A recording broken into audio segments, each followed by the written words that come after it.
మన యొక్క వాక్య ధ్యానార్థము మనము జకరియా గ్రంథంలోని 8 విధములైన దర్శనాల గురించి మనము ధ్యానిస్తూ వచ్చి ఉన్నాము. For our meditation, we have been meditating upon the 8 types of visions that are written about in the book of Zechariah. ఇక 8 విధములైన దర్శనాలను ఆధారము చేసుకొని గ్రంథం అనేది మనం చూస్తున్నాము. Based on these 8 types of visions, this book has been written. దేవుని యొక్క నామముకు మహిమ కలుగును గాక. Glory be to the name of the Lord. ఇక జకరియా గ్రంథములో మనం 14 అధ్యాయములు అనేది మనం చూస్తున్నాం. In the book of Zechariah, there are 14 chapters. గడిచిన దినాలలో 2 దర్శనాల గురించి ధ్యానించాము. In the past days, we have meditated upon 2 visions. మొట్టమొదటిగా గొంజి చెట్ల మధ్యలో ఎర్రని గుర్రం ఎక్కిన ఒక మనుషుని గురించి ఆ దర్శనం గురించి మనం నేర్చుకొని ఉన్నాము.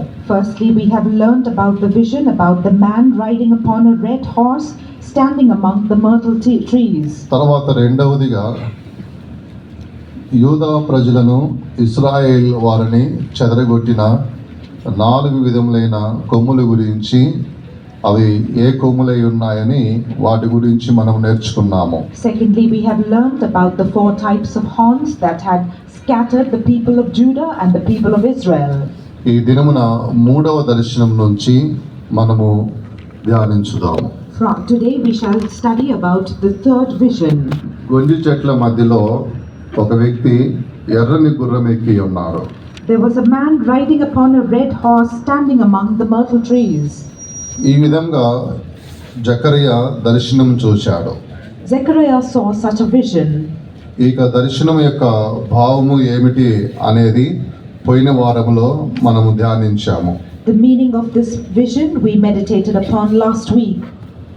దేవుడైన యెహోవా ఇశ్రాయేల్ మీద కోపగించుకోవడం బట్టి 70 సంవత్సరములు యూదా వారిని దేవుడు అన్ని రాజులకు అప్పగించాడు. Because the Lord God was angered against the people of Israel, he gave them over to Gentile kings for 70 years. వారి యొక్క దుష్కార్యమును బట్టి దేవుడైన యెహోవా అలాగ అప్పగించాడు. Because of their wicked deeds, the Lord surrendered them in such a way. తర్వాత దేవుడైన యెహోవా ఇక మీదట నేను వారిని కట్టుదును అని చెప్పాడు. After that, the Lord God said, I will build them again. అది మొదటి అధ్యాయం 16వ వచనములో మనం చూస్తున్నాం. We can see this in the 1st chapter and verse 16. ఇక మొదటి దర్శనము అనేది వారిని దేవుడు కట్టే యొక్క అనుభవములో అది కనబడుచున్నది. This first vision shows the experience of God building them. కాబట్టి పడిపోయిన యొక్క మానవుణ్ణి దేవుడు కట్టువాడై ఉన్నాడు. Therefore God is the one who shall build again the humanity which was fallen.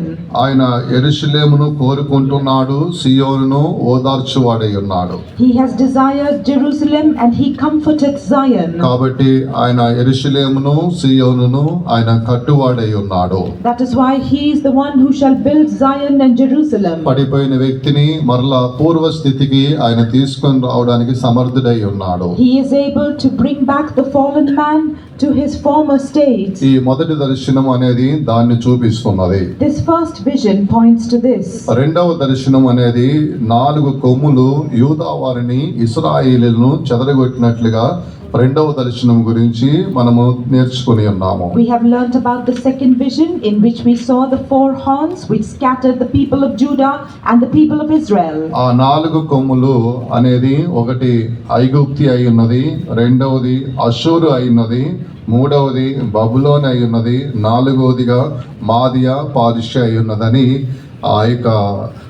ఈ 4 కొమ్ములు అనేది యూదా వారిని ఇశ్రాయేలులను చెదరగొట్టి ఉన్నవి. The 4 horns that scattered the people of Judah and Jerusalem, the first was of Egypt, the second Assyria, the third of Babylon, and the fourth was the horn of Medo-Persia.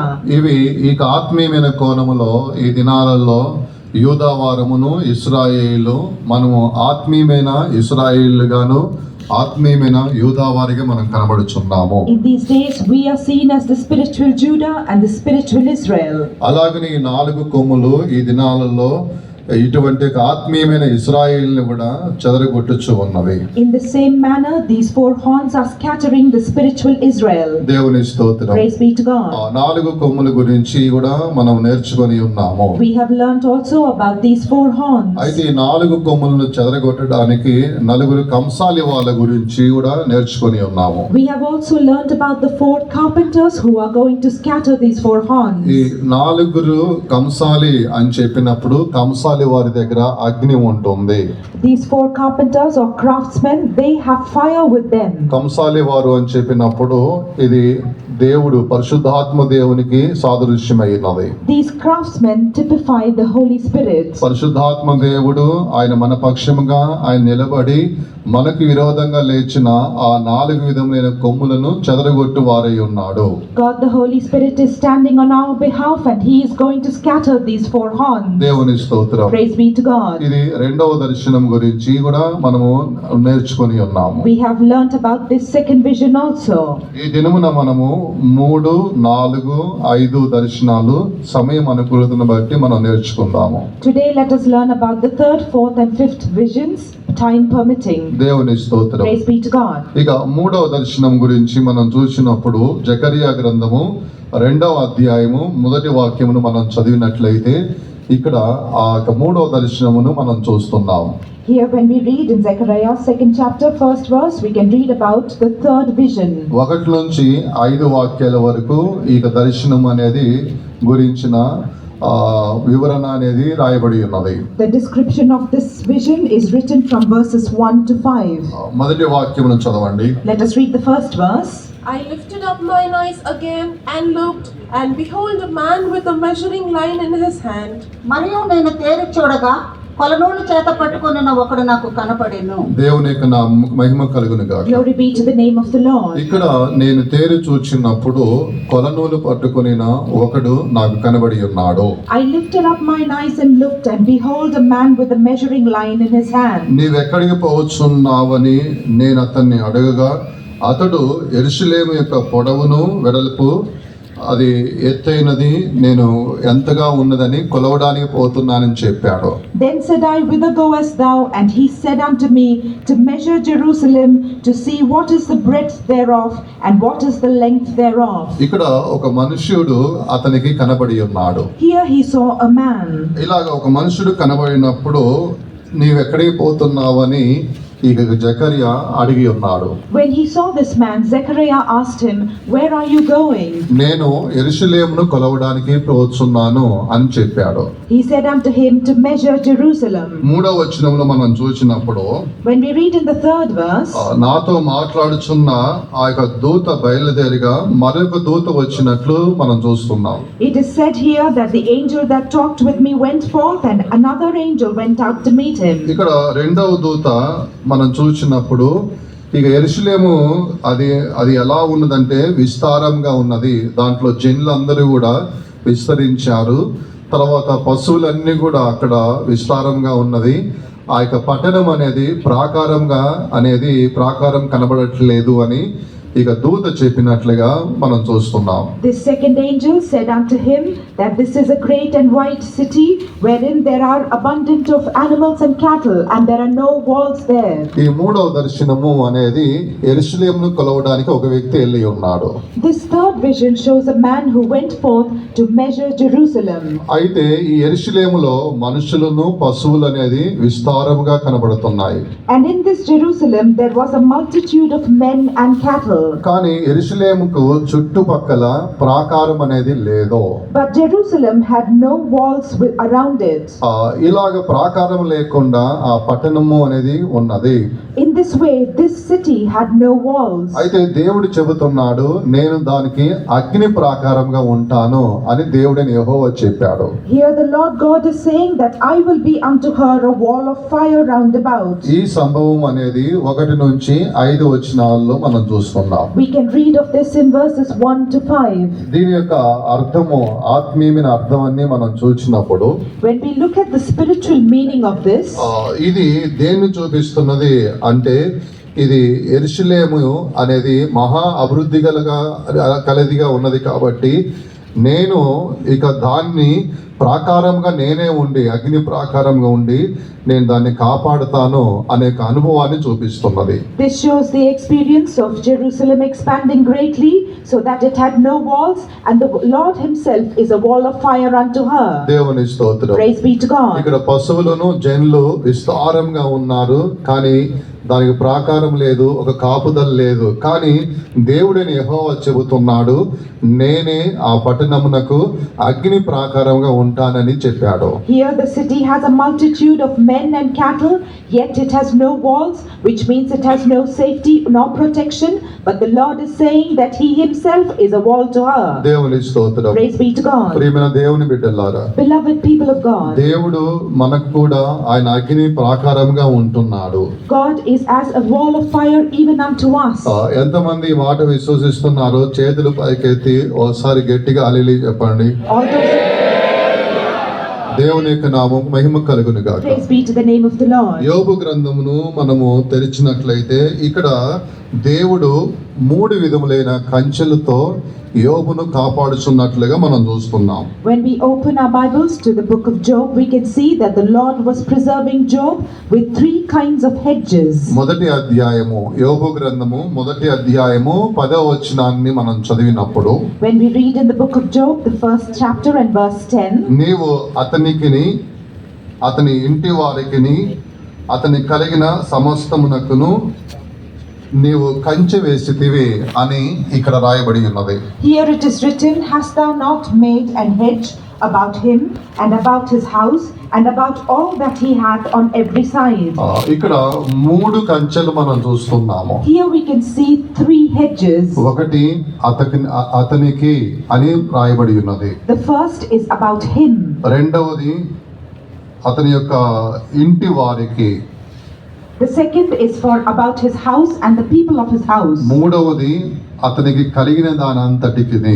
And the third is for all that he had. ఇప్పుడు యోబునకు మనం చూచినప్పుడు 3 కంచెలు అనేది ఆయనకు ఉన్నవి. దేవుడు 3 కంచెలు వేసి ఉన్నాడు. Now for Job we can see that God put 3 hedges around him. అతనికి ఒక కంచె వేసి ఉన్నాడు. He has put a hedge around him. అతని ఇంటి వారందరికీ ఒక కంచె వేసి ఉన్నాడు. He has put a hedge around his whole family. అతనికి కలిగిన అంతటికి కూడా ఇంకొక 3వ కంచె వేసి ఉన్నాడు. And he has put a third hedge around all that he had. ఇలాగున ఒక దేవుని బిడ్డను దేవుడు 3 విధములైన కంచెలు వేసి కాపాడుతున్నాడు. In this manner the Lord will protect a child of God with 3 types of hedges. అలాగున 3 విధములైన కంచెలు వేసి కాపాడుతున్నాడు కాబట్టి సాతాను యోబును ముట్టలేకపోయి ఉన్నాడు. Because God had protected Job with 3 types of hedges, Satan could not touch him. దేవుని స్తోత్రం. Praise be to God. ప్రియమైన దేవుని బిడ్డలారా, Beloved children of God, మనము కూడా విశ్వసించాలి. we must also believe. దేవుడు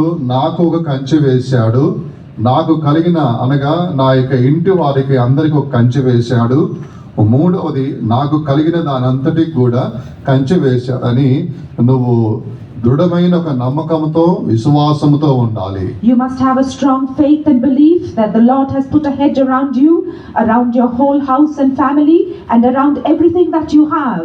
ఏదైనా ఒక కంచె అనేది తొలగిపోయినట్లయితే మనము నష్టపడిపోతాము. If even one of those hedges were removed, then we will be lost. వెంటనే సాతాను పట్టుకుంటాడు. Satan will immediately capture us. కాబట్టి దేవుడు ప్రతి కుటుంబాన్ని కూడా 3 రకములైన కంచెలు వేసి కాపాడుతున్నాడు. That is why God is protecting each family with 3 types of hedges. ఇక్కడ యెరూషలేముకు దేవుడు చెబుతున్నాడు, ఆ యొక్క జనులు విస్తరించారు, తర్వాత పశువులన్నీ కూడా విస్తరించి ఉన్నవి కాబట్టి నేను దానికి అగ్ని ప్రాకారంగా ఉంటానని ఒక మాట చెప్పాడు. Here the Lord is speaking a word about Jerusalem, saying that because the men and cattle had increased within her and become a multitude, he himself will be a wall of fire unto her. ఇది 4వ వచనంలో 2వ అధ్యాయము జకరియా గ్రంథము 4వ వచనంలో చదువుతున్నాం. We can read of this in Zechariah 2nd chapter and verse 4. ఇక్కడ ఏంటి,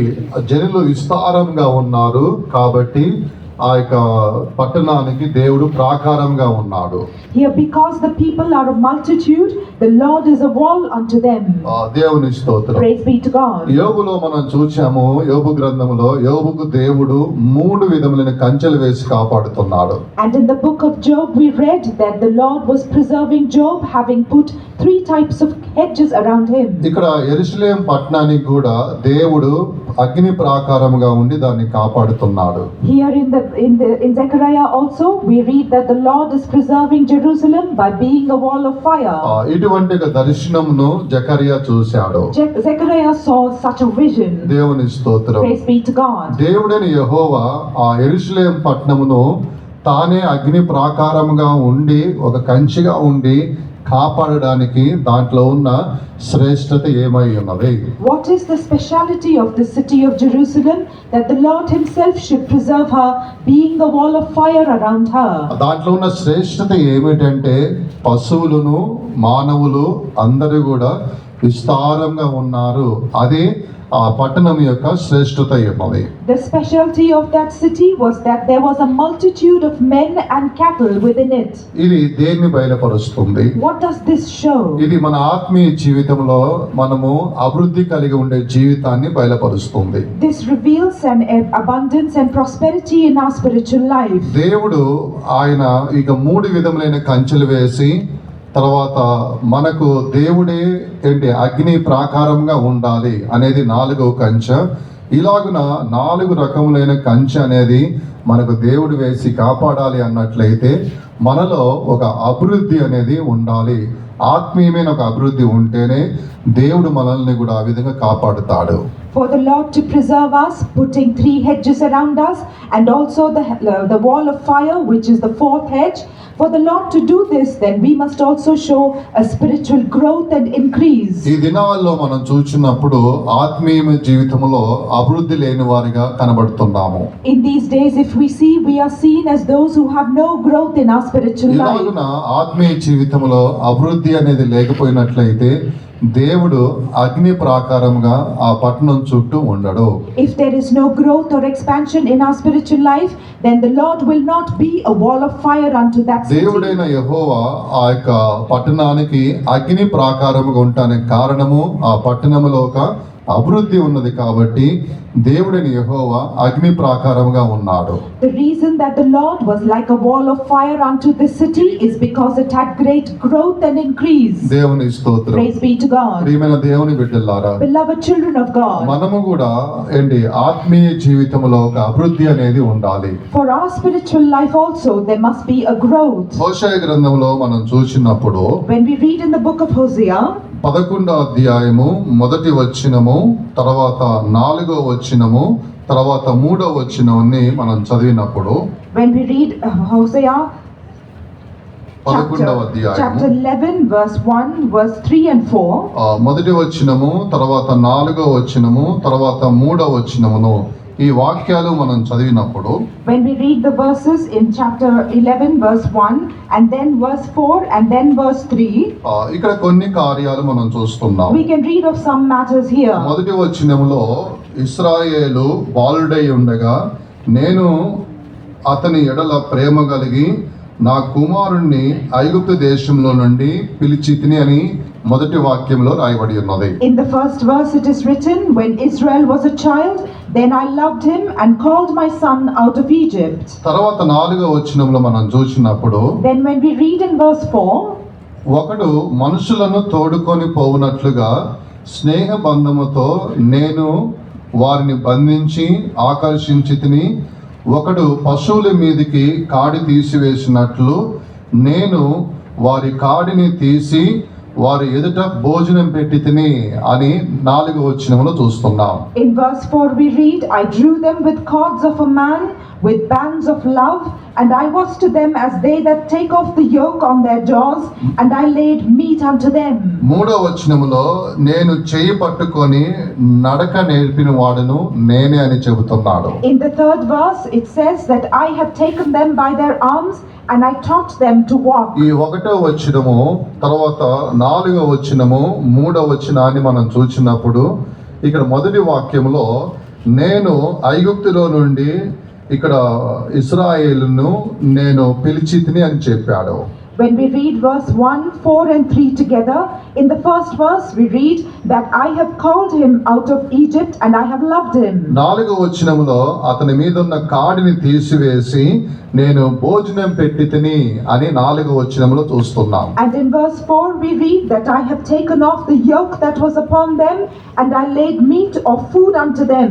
3వ వచనములో అతని చెయ్యి పట్టుకొని నేను నడక నేర్పితిని అని చెప్పాడు. In the third verse he is saying that I have taken them by their arms and taught them to walk. మెట్టిమెట్టిగా మనం చూచినప్పుడు When we see step by step, ఇక్కడ బాలుడిగా ఉన్నప్పుడు ఐగుప్తులో నుంచి ఆయన్ను బయటికి తీసుకొచ్చాడు. when he was but a child, he brought him out of Egypt. అతని మీద ఉన్న కాడిని తీసివేసి భోజనం పెట్టాడు. He took away the yoke that was upon him and gave them food to eat. తర్వాత చెయ్యి పట్టుకొని నడక నేర్పి ఉన్నాడు. Then he took them by their arms and taught them to walk. ఇక్కడ ఎఫ్రాయిము గురించి ఈ మాటలన్నీ చెప్పబడి ఉన్నవి. All these things were said about Ephraim here. బాలుడిగా ఉన్నప్పుడు దేవుడు అతన్ని పట్టుకొని ఆయన మెట్టుగా అతని మీద ఉన్న యొక్క కాడిని తొలగించి ఆయనకు భోజనం పెట్టాడు. తర్వాత ఆయన చేయి పట్టుకొని నడక నేర్పుతూ ఈ విధంగా ఆయన్ని అభివృద్ధి పరుచుకుంటూ వచ్చి ఉన్నాడు. When he was a boy, the Lord took him by his hand. He took away the yoke that was upon him, gave him food to eat, and took him by the arms and taught him to walk. And in this way, step by step, the Lord was causing him to grow. ఈ యొక్క ఎఫ్రాయిము ఐగుప్తు దేశంలో ఉండే అనుభవం ఏమిటంటే అది పాప జీవితాన్ని చూపిస్తున్నది. The experience of Ephraim being in Egypt shows a life of sin. ఆ యొక్క పాప జీవితంలో ఉండి ఆ పాపం అనే కాడిని తీసివేసి అతనికి భోజనం పెట్టి అనగా వాక్యము ద్వారా అతనికి బోధించి అతన్ని బలపరిచి అతని యొక్క హస్తమును పట్టుకొని నడిపించి ఉన్నాడు. He brought him out of that sin and took away the yoke of sin from about him, and he gave him the word as meat unto him, and he is helping him to walk step by step. ఇది ఆత్మీయమైన జీవితంలో మెట్టుగా దేవుడు పెంచిన యొక్క అనుభవాన్ని చూపిస్తున్నది. This shows the experience of being brought up by God himself step by step in spiritual life. అలాగనే దేవుడు మనల్ని కూడా పాపము నుంచి విడిపించాడు. లోకం నుంచి విడిపించి ఆ యొక్క పాపం అనే కాడి మన మీద నుంచి తొలగించి మనకు వాక్యము ద్వారా వాక్యమైన భోజనం పెట్టి ఆయన పెంచుచు మన యొక్క చేతులు పట్టుకొని ఆత్మీయతలో ఆయన నడిపించిన వాడిగా కనబడుతున్నాడు. In our life also, the Lord has brought us out of Egypt, that is out of sin. He has taken away the yoke of sin from about us. He is feeding us with the word, and he is helping us to walk step by step, and he is causing us to grow. మనందరము కూడా ఇక నడుస్తూ ఉండాలి. ఎందుకంటే నడకను ఆయన నేర్పాడు. ఆయన ఆహారం ఇచ్చి నడకను నేర్పాడు కాబట్టి మనం బలం పొందుకున్నాము. ఇక దీని మీదట మనము అదే బలముతో ఆహారాన్ని మనం తింటూ మనము నడుస్తూ ఉండాలి అని దేవుడు మన పట్ల ఉద్దేశం కలిగి ఉన్నాడు. The purpose of God toward us is that we should partake of the food that he has given us through the word. We should gain strength from it and continue to walk. ఎల్లప్పుడూ కూడా మనము ఆత్మీయంగానే ఉండాలని దేవుడిని యెహోవా చూస్తూ ఉన్నాడు. The Lord is expecting that we should always be spiritual. ఇలాగున నువ్వు ఎల్లప్పుడూ కూడా ఆత్మీయంగా నువ్వు ఎదుగుతూ ఉన్నప్పుడు ఆ యెరూషలేము పట్టణము ఏ విధంగా దాని చుట్టూ దేవుడు అగ్ని ప్రాకారంగా ఉండి దాన్ని కాపాడుతున్నాడో అలాగనే ప్రభు నిన్ను కూడా కాపాడుతాడు. In this manner, when you are continuously growing, just as the Lord was as a wall of fire around Jerusalem and preserved it, so also will he be unto you. నీకు ఆత్మీయ జీవితాన్ని నువ్వు పాడు చేసుకోకూడదు. You must not spoil your spiritual life. నీ దేవుడే నీ హస్తమును పట్టుకొని ఆయన నడక నేర్పి ఉన్నాడు. నీకు భోజనం అందిస్తూ ఉన్నాడు. Your God himself has taken you by the hand and taught you to walk, and he is giving you food to అయితే eat. అటువంటిగా శ్రేష్టత నుంచి నువ్వు దిగజారిపోయి మరలా పాపము అనేక కాడి క్రిందకి వెళ్ళకూడదు. You must not backslide from such a special state and go back under the yoke. నిజముగానే మన దేవుడు గొప్పవాడై ఉన్నాడు. Truly our God is great. ఆయన మన ఆత్మీయ జీవితమును ఎదురు చూస్తున్నాడు. ఒక అభివృద్ధిని ఎదురు చూస్తూ ఉన్నాడు. He is expecting expecting a growth in our spiritual life. దేవుని స్తోత్రం. Praise be to God. ఈ దినాల్లో చాలా మంది మహిమను పోగొట్టుకొని వారు అంధకారముగా మారిపోతూ ఉన్నారు. In these days, many have lost their glory and they have become darkness. విలాప వాక్యంలో ఒక వాక్యాన్ని మనం చూస్తున్నాం. We can read of a word in the book of Lamentations. అక్కడ వారికున్న సౌందర్యం గురించి రాయబడి ఉన్నది. It is written about their beauty here. వారికున్న సౌందర్యము అనేది వారు పాల కంటే తెల్లని వారి ఎమ్ము కంటే వారు మహిమగా ఉన్నారు అని ఇక్కడ ఒక సంతతి గురించి దేవుడు బోధించాడు. Here he is teaching about a generation that is whiter than milk and more glorious than snow. ఇలాగా ఒక సంతతి గురించి బోధించిన ఆ సంతతి ఒక మహిమకరముగా వారు కనబడుతున్నారు. Here we are being taught about this generation, a very glorious generation. తర్వాత వారు చీకటిగా మారిపోయి ఉన్నారని చదువుతున్నాము. After that we read that they will become darkness. ఎందుకు అలాగూ అంటే వారిలోనికి అంధకారం ఎందుకు ప్రవేశించినది అంటే పాపము అనేది వారు స్థలం ఇచ్చారు. పాపమునకు స్థలం ఇచ్చారు కాబట్టి వారు అంధకారముగా మారిపోయి ఉన్నారు. Because they gave room to sin, they became darkness. ఈ దినాల్లో కూడా చాలా వరకు ప్రజలను మనం చూస్తున్నాము. వారికి ఉన్న మహిమను పోగొట్టుకొని ఆత్మీయమైన అభివృద్ధిని పోగొట్టుకొని ఆత్మీయమైన మహిమను పోగొట్టుకొని భూ సంబంధమైన వారిగాను అంధకారమైన ప్రజలుగా మారిపోతూ ఉన్నారు. In these days also we see many who lose their glory, they lose their spiritual growth, they become earthly and they become covered in darkness. వ్యర్థమైన పాపములకు తమ జీవితాలను అప్పగించుకుంటున్నారు. They are surrendering their lives unto vain sins. వ్యర్థమైన అలవాట్లకు వారి జీవితానికి అలవాటు చేస్తూ ఉన్నారు. They are accustoming their life to vain things. ఇలాగున వ్యర్థమైన కార్యాలకు వాళ్ళు అప్పగించుకొని వారి తలల మీద ఉన్న కిరీటాన్ని పోగొట్టుకొని ఆత్మీయమైన అభివృద్ధి అనేది నష్టం చేసుకుంటున్న ప్రజలుగా ఈ దినాల్లో మనం చూస్తున్నాం. In these days we can see that the people have surrendered their life to vain things. They have lost their crown and they have lost their spiritual growth. పూర్వకాలమందు నీవు బాగుగా పరిగెత్తుచూ ఉన్నావు, కానీ నిన్ను ఒక శక్తి ఆటంకపరుస్తున్నది, నిన్ను అడ్డుకొని ఉన్నది. In the days past when you were running well, there is a power that is hindering you and causing an obstacle to you. నువ్వు పరిగెత్తుచున్న నిన్ను అడ్డుకున్న శక్తి ఏ శక్తి అని నువ్వు గ్రహించుకొని ఆ శక్తి నుంచి ఆ అన్య శక్తి నుంచి విడుదల పొందుకొని మరలా పూర్వ స్థితికి నువ్వు రావాలని నీ దేవుడు కోరుచున్నాడు. Your God desires that you should understand what that power is that is hindering you and that you should be delivered from it and return to your former state. యెరూషలేము నుంచి యెరికోకు పోతున్న ఒక వ్యక్తి గురించి మనం చదువుతున్నాము. We read about a man who was going from Jerusalem to Jericho. ఆ వ్యక్తి కూడా యెరూషలేములో ఉండే అనుభవం అనేది ఆత్మీయ జీవితంలో ఒక అభివృద్ధి యొక్క అనుభవాన్ని చూపిస్తున్నది. This experience of being in Jerusalem also shows the experience of growing spiritually. కానీ యెరికోకు పోయే యొక్క అనుభవం అనేది ఆత్మీయ జీవితంలో తగ్గిపోయే యొక్క అనుభవాన్ని చూపిస్తున్నది. But going on to Jericho shows a decrease in the spiritual life. యెరూషలేములో ఉన్నంత కాలము ఒక మహిమతో ఉన్నాడు, ఒక ఆత్మీయమైన ఒక అభివృద్ధిలో కనబడుచు ఉన్నాడు. As long as he was in Jerusalem, he was seen with glory and he had spiritual growth. అలాగా యెరూషలేములో ఉన్నంత వరకు అక్కడ దొంగలు అనేది అతన్ని గాయపరచలేకపోయారు. As long as he was in Jerusalem, those thieves could not wound him. ఎందుకంటే దేవుడు ఆ పట్టణానికి అగ్ని ప్రాకారంగా ఉన్నాడు కాబట్టి దొంగలు ఆ వ్యక్తిని గాయపరచలేకపోయారు. Because God himself was as a wall of fire to that city, those thieves could not harm him. ఎప్పుడైతే ఆ ఉన్నతమైన పట్టణము ఆత్మీయమైన అభివృద్ధి గల జీవితాన్ని విడిచిపెట్టి కిందకు దిగి ఉన్నాడో అప్పుడు ప్రాకారంలో నుంచి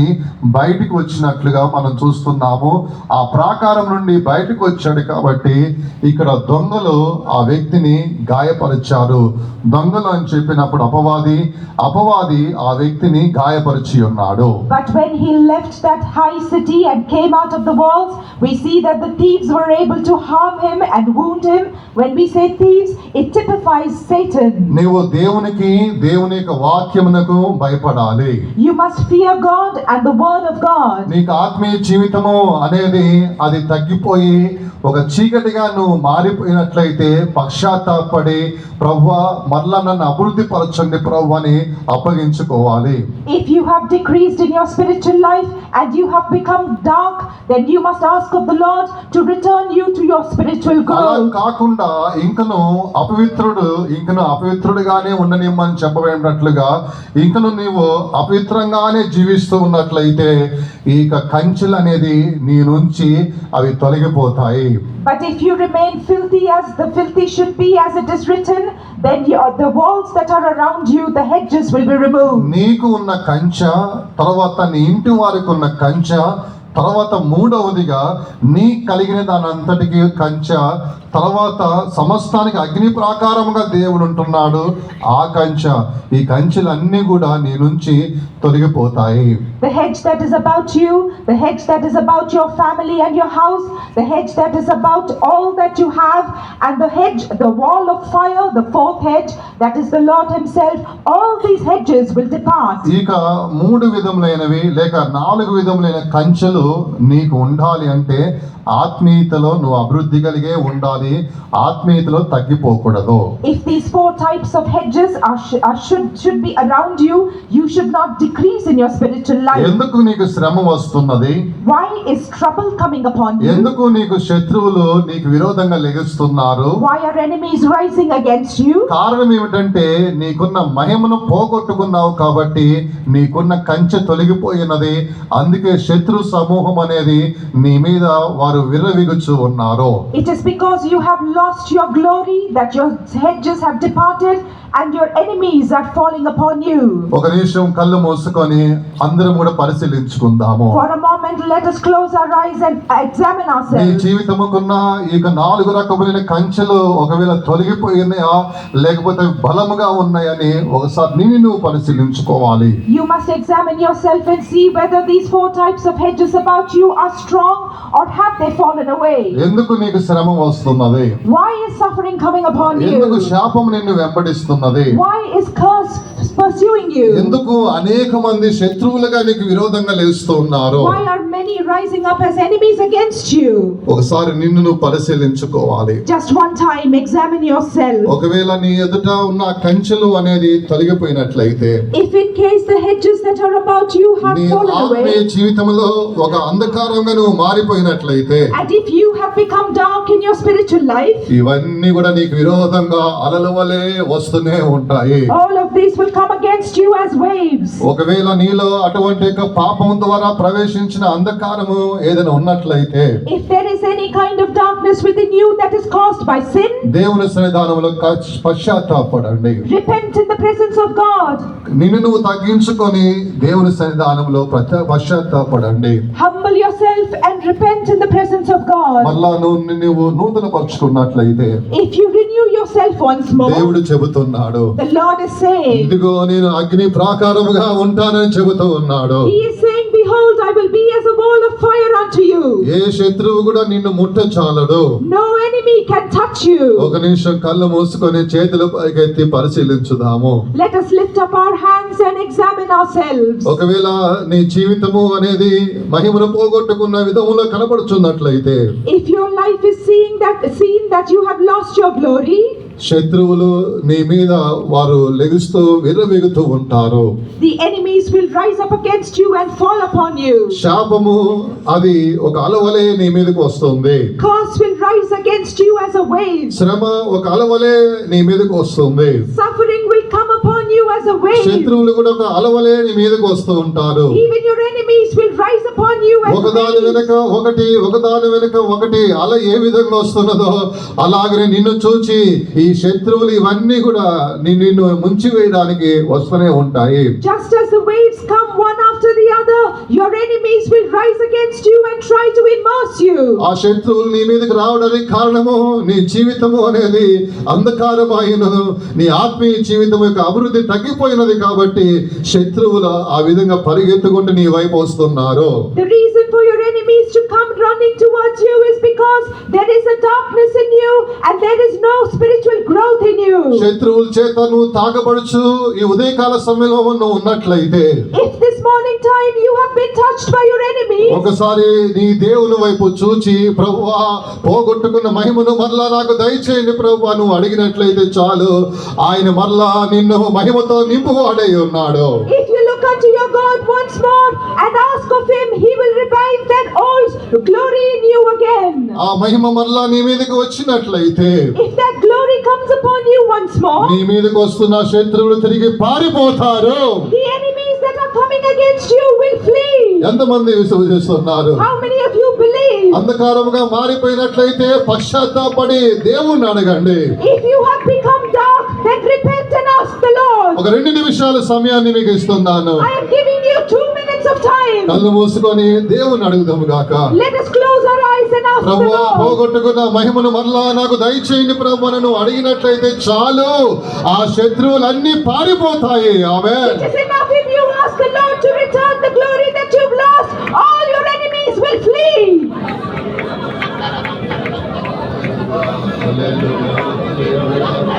దేవుడు నీకు ఒక సమయం ఇచ్చి ఉన్నాడు.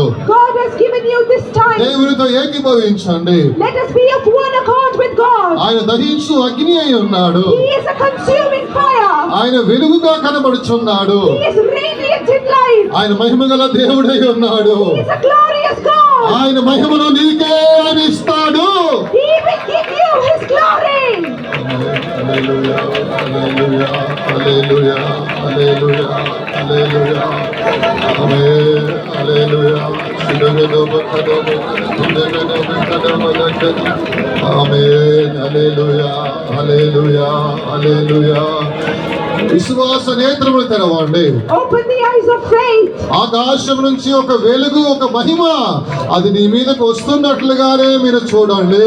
You must see that there is a light and a glory coming upon you from heaven. నువ్వు మహిమగా మారినట్లయితే If you become glorious, శత్రువులు పారిపోవును. your enemies shall నువ్వు flee. వెలుగుగా మారినట్లయితే If you become full of light, అంధకారము పారిపోవును. darkness shall నీ flee. దేవుడు నీకు సమీపంలో ఉన్నాడు. Your God is nigh unto you. Hallelujah, hallelujah, hallelujah, హల్లెలూయా. మహిమతో మీరు మమ్మల్ని నింపండి ప్రభువా, ఆత్మీయతను అభివృద్ధి పరచండి ప్రభువా. Hallelujah, hallelujah, hallelujah, hallelujah, hallelujah. ఆమేన్.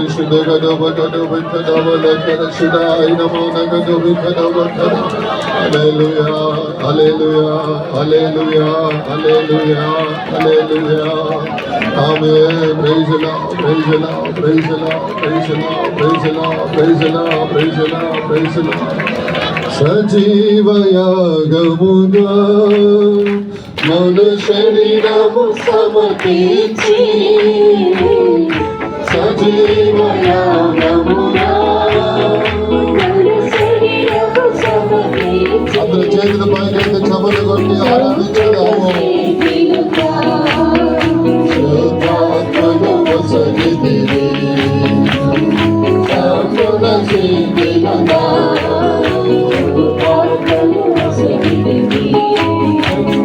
సజీవయాగముగా. విశ్వాసముతో పాడండి. ఆమేన్. సజీవయాగముగా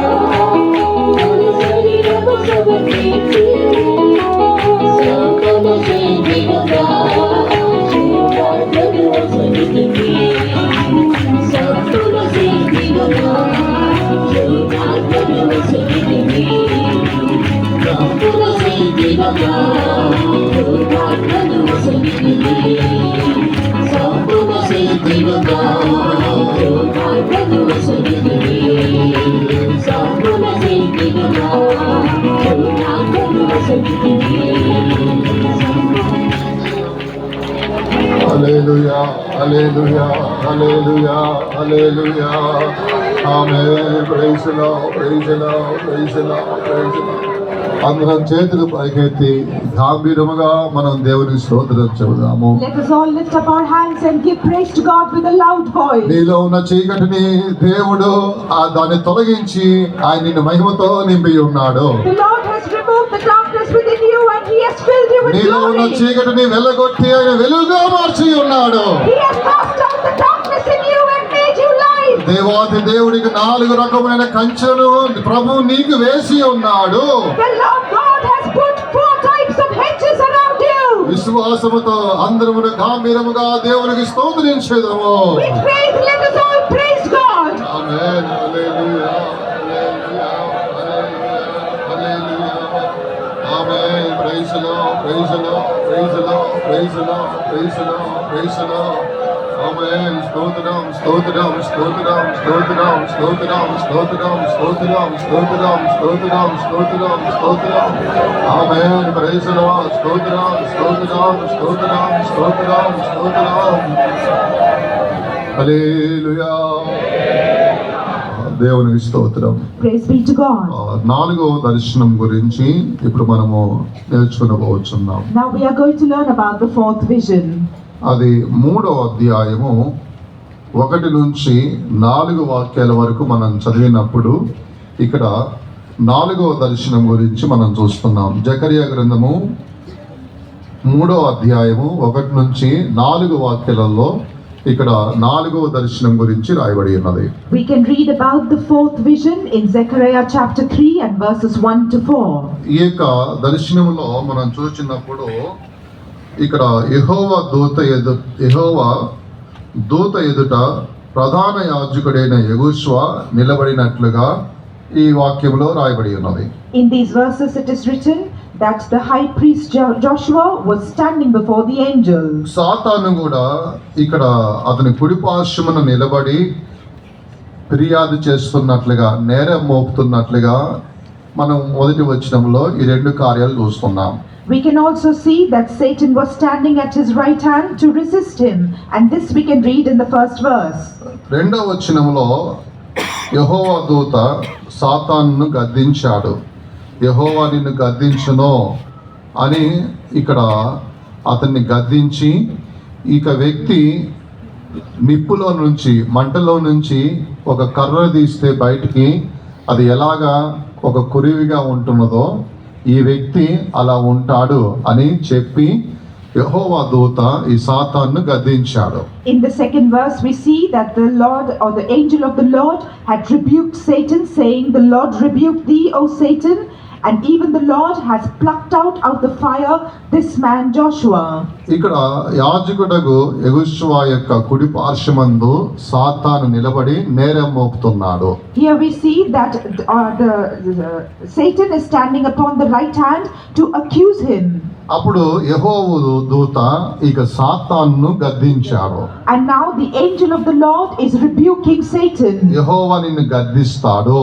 The Lord rebuke thee. ఈ దేవుడైన యెహోవా యెరూషలేమును కోరుకుంటున్నాడు. The Lord that had chosen Jerusalem. ఇక యెహోషువ మీద నువ్వు నేరాలు మోపుతున్నావు, తప్పులు మోపుతున్నావు కదా, అలా మోపడానికి నీకు అధికారం లేదు. ఆ వ్యక్తి పొయ్యిలో నుంచి తీసిన ఒక కర్ర వలె ఎలాగ కొరివిగా ఉంటున్నదో అలాగా వ్యక్తి ఉన్నాడు అని ఈ రీతిగా చెబుతూ ఆ యొక్క అపవాదిని యెహోవా దూత గద్దించాడు. The angel of the Lord was rebuking the enemy, saying that you have no longer any authority to accuse Joshua, because he is as a man, like a brand who is plucked out of the fire. ఆ యొక్క యెహోవా దూత దగ్గర ఉన్న దూతలకు ఆజ్ఞాపించినది. ఏమని ఆజ్ఞాపించిందంటే, మీరు వెళ్ళి ఆ యెహోషువ పైనున్న మాలిన వస్త్రాలు తీసివేసి ప్రశస్తమైన వస్త్రాలు తొడిగించండి అని యెహోవా దూత వేరు దూతలకు తెలియపరిచాడు. Then the angel of the Lord spoke unto the other angels that were round about, take away the filthy garments from Joshua and cause him to have clean garments. ఇలాగా యెహోవా దూత వేరు దూతలకు చెప్పినప్పుడు ఆ దూతలు వెళ్ళి ఆయనకు వస్త్రాలు తీసి ప్రశస్తమైన వస్త్రాలు వేసి ఉన్నారు. When the angel of the Lord spake thus unto the other angels that stood round about, they took away his filthy garments and they clothed him with clean raiment. ఇలాగా వేరు వస్త్రాలు, ప్రశస్తమైన వస్త్రాలు వేసి తల మీద తెల్లని పాగా వారు పెట్టి ఉన్నారు. They clothed him with clean garments and put a fair mitre upon his head. ఈ దర్శనము అనేది 4వ దర్శనముగా చూస్తున్నాడు. We see that this was the 4th vision. దేవుని స్తోత్రం. Praise be to God. ఇక్కడ మాలిన వస్త్రాలతో ఉన్న ఇక్కడ ఈ వ్యక్తిని మనం చూస్తున్నాము. Here we can see this person who was wearing filthy garments. ఆ వ్యక్తి యాజకుడైన ఎవరై ఉన్నారు, యాజకుడైన యెహోషువ అని మనం చూస్తున్నాం. We see that this person was the high priest Joshua. ఈ మాలిన్యమైన వస్త్రాలు ధరించిన వాడే దేవుని సన్నిధానంలో ఉన్నప్పుడు సాతాను నేరం మోపుతున్నాడు. When he was wearing filthy garments and standing in the presence of God, Satan was accusing him. అయితే యెహోవా దూత ఏమని చెప్పాడంటే, ఆ యొక్క వ్యక్తి దేవుడు కోరుకుంటున్నాడు కాబట్టి ఆ వ్యక్తి ఒక కురివలే ఉన్నాడు అని చెప్పి సాతాను యెహోవా నిన్ను గద్దిస్తాడని ఆ యొక్క అపవాదికి యెహోవా దూత చెప్పాడు. మళ్ళా అదే యెహోవా దూత వేరే దూతలకు ఏమని చెప్పాడంటే, ఆయన మాలిన వస్త్రాలు తీసివేసి మీరు ప్రశస్తమైన వస్త్రాలు ధరింపజేయండి, తర్వాత ఆయన తల మీద తెల్లని పాగా పెట్టమని చెప్పినప్పుడు వారు అలా సిద్ధపరిచారు. Then the angel of the Lord said unto Satan, rebuking him, that this was the man that was chosen of the Lord, and that he was as a brand plucked out of the fire. And then the angel of the Lord spoke unto the angels that stood round about, asking them to change his filthy garments and put cleansed garments upon him, and a fair mitre upon his head, and they did so. దీని నుంచి మనం అర్థం చేసుకునే విషయాన్ని గ్రహించినట్లయితే, The thing that we must understand from this, మొట్టమొదటిగా ఇక్కడ అపవాది నేరం మోపువాడిగా కనబడుతున్నాడు. first of all we see that the enemy is the accuser. ఎవరి దగ్గర నేరం మోపుతున్నాడు? Where is he accusing and to దేవుని whom? దగ్గర నేరం మోపుతున్నాడు. He is accusing in the presence of God. ఇక నేరాలు మోపేది ఏంటి? ఎవరి యొక్క ఆత్మ అంటే అపవాది యొక్క ఆత్మ ఉన్నది. Therefore this accusation is the spirit of the enemy. ఇలాగన నేరం మోపే యొక్క స్వభావమే వానికి కనబడుచున్నది. He has the character of accusing others. ఈ విధంగా ఉన్నాడు, వస్త్రాలు మాలిన వస్త్రాలు ఇలా ఉన్నవి, ఆయన జీవితం పాడైపోయినది అని ఎన్నెన్నో రకరకాలుగా మాట్లాడుచు ఉన్నది. He was speaking in many ways, saying he is seen in this state, his garments are filthy, and his life is in such and such state. దాని బీజమే అదే ఉన్నది. Its seed is this. అలాగనే ఏంటి, దానికి ఎంతమంది ఏం చెప్పినా కొంచెం కూడా మారు మనసు అనేది ఉండదు, మార్పు అనేది దానిలో ఉండదు. No matter who says what, there will be no change or no repentance in him. మనము దేవుని బీజమై ఉన్నాము, అపవాది బీజం కాదు. We are the seed of God and not the seed of the enemy. కొంతమంది ఈ అపవాది బీజంగా కనబడుతున్న వారు వారి యొక్క తండ్రి అపవాది కాబట్టి వాని స్వభావమే వీరికి ఉంటుంది. But because there are some who are the seed of the enemy, because he is their father, they also have his character. ఇక్కడ అపవాది మారు మనసు పొందడము అటువంటిది ఏది దానికి తెలియదు. Here the enemy does not know anything about repentance. జీవితాన్ని మార్చుకుందామనేటువంటి మనసు కూడా దానికి ఉండదు. Neither does he have the mind to change his life. బ్రతికినంత కాలము, జీవించినంత కాలము దాని బతుకు అదే ఉన్నది. As long as he shall live, his life is the same. అలాగనే కొంతమంది వారు ఇలాగనే అపవాది బీజంగా ఉన్నవారు కూడా ఇతరుల మీద నేరం మోపుతూ వారి జీవితం అలా ఉన్నది, వీరి జీవితం ఇలా ఉన్నదని ఇలా చెప్పుకుంటూనే ఉంటారు. వారికి మనము ఎన్ని చెప్పినప్పటికైనా వారికి ఉండేది మూర్ఖ హృదయం కాబట్టి, వారిలో ఉన్నది అపవాది యొక్క బీజమై ఉన్నది కాబట్టి వారు మారలేని వారిగా ఉంటూ ఉంటారు. But there are some who are seen as the seed of the accuser of the enemy, who will continuously accuse others. No matter what we say unto them, there is no change in them because they are the seed of Satan. ఇలాగున ఇతరుల యొక్క పాపాన్ని వారి నోట్లో పెట్టుకొని తిరుగుతూ ఉంటారు. They go about keeping the sin of others in their mouth. ఇక వారి జీవితమే అదే ఉన్నది. Their whole life is like this. వారు ఇతరులకు సువార్త చెప్పలేరు. They cannot preach the gospel to ఇలా others. ఇతరులు ఎవరైనా కనబడితే వారి కుటుంబం ఇట్లాగుంది, వారు ఇట్లా ఉన్నారు, ఆ వ్యక్తి ఇలా ఉన్నాడు, ఈ వ్యక్తి ఇలా పాపం చేశాడు, ఇటువంటి మాటలే వారి నుంచి వ్యర్థమైన అపవిత్రమైన మాటలే వస్తూ ఉంటాయి.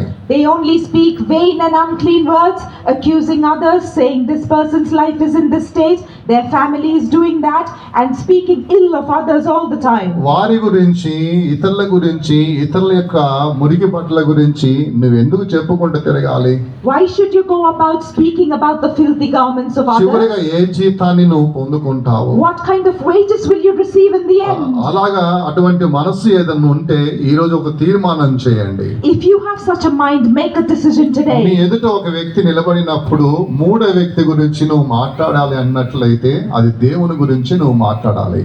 If there is a person standing before you and you want to speak about a third person, it must be only God that you should speak about. లేకపోతే భక్తి హృదయం కలిగే మాటలను మాట్లాడండి. Or you should speak godly words. దీనివల్ల నీకు ఒక మంచి జీతం దొరుకుతుంది.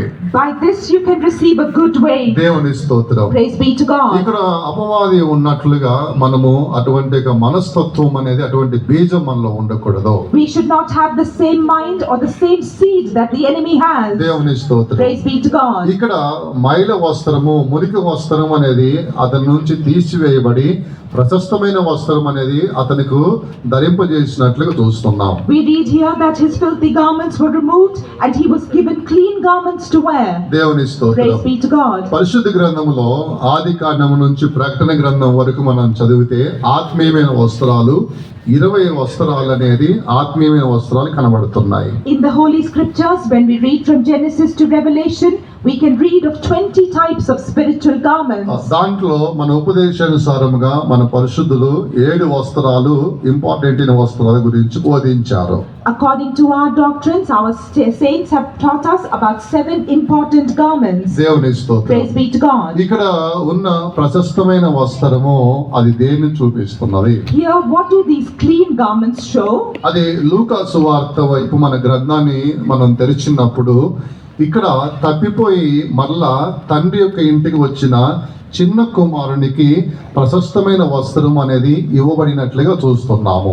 That we can see that to the lost son who was missing and then he returned again, a precious garment was given unto him. దేవుని స్తోత్రం. Praise be to God. 15వ అధ్యాయము మనం చూసినప్పుడు 22వ వచనమును మనము చదివినట్లయితే ఇక్కడ ప్రశస్తమైన వస్త్రం అనేది చిన్న కుమారునికి ఇవ్వబడినట్లుగా రాయబడి ఉన్నది. In Gospel according to Luke 15th chapter and verse 22, we can read that the younger son was given the best robe. ఈ ప్రశస్తమైన వస్త్రము ఇక్కడ చిన్న కుమారుడికి ఇవ్వబడి ఉన్నది. Here the best robe or the precious robe was given to the younger son. ప్రశస్తమైన వస్త్రము అని చెప్పినప్పుడు ఇది దేన్ని చూపిస్తున్నది అంటే ఏదైతే మనము ఏ కార్యములోనైతే పడిపోయి ఉన్నామో, ఏ పాపములో పడిపోయి ఉన్నామో, ఎటువంటి ఒక మురికి గల జీవితంలో పడిపోయి ఉన్నామో అటువంటి ఒక జీవితాన్ని విడిచిపెట్టి మారు మనసు పొంది మరలా దేవుని యొద్దకు వచ్చే అనుభవాన్ని చూపిస్తున్నది. Here giving him the best robe typifies the experience of returning unto God, rising up from the sin and the filthiness that we have fallen into. ఇలాగున ఏదైతే ఒక దేవునికి ఇష్టమైన కార్యములో మనం పడిపోతామో ఆ కార్యాన్ని విడిచిపెట్టి మళ్ళా తిరిగి దేవుని దగ్గరికి వచ్చే అనుభవమే ఈ ప్రశస్తమైన వస్త్రమును చూపిస్తున్నది.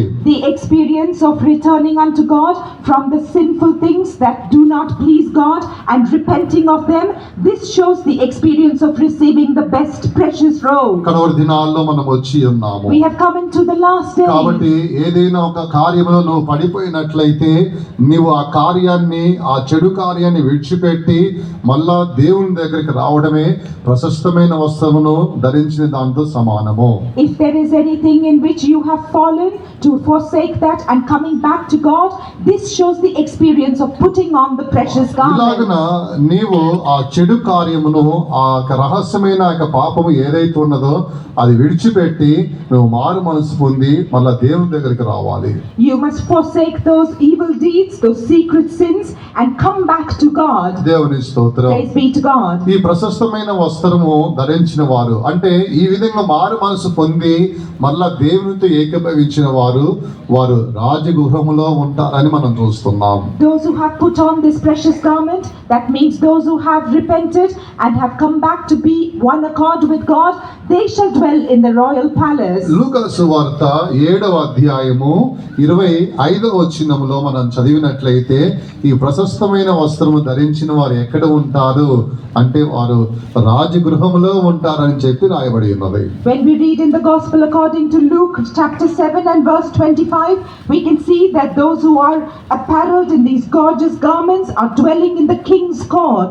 ఇలాగున నీవు పలు రకములైన కార్యముల చేత నీ జీవితము అనే వస్త్రము అనేది మురికిగా అయిపోయినట్లయితే మళ్ళీ అటువంటి ఒక జీవితాన్ని విడిచిపెట్టి మారు మనసు పొంది మళ్ళీ నువ్వు దేవుని దగ్గరికి వచ్చినట్లయితే నువ్వు రాజగృహంలో ఉంటావు. ఈ మాట విశ్వసిస్తున్న వారు చేతులు పైకెత్తి 3 సార్లు గట్టిగా హల్లెలూయా చెప్పండి.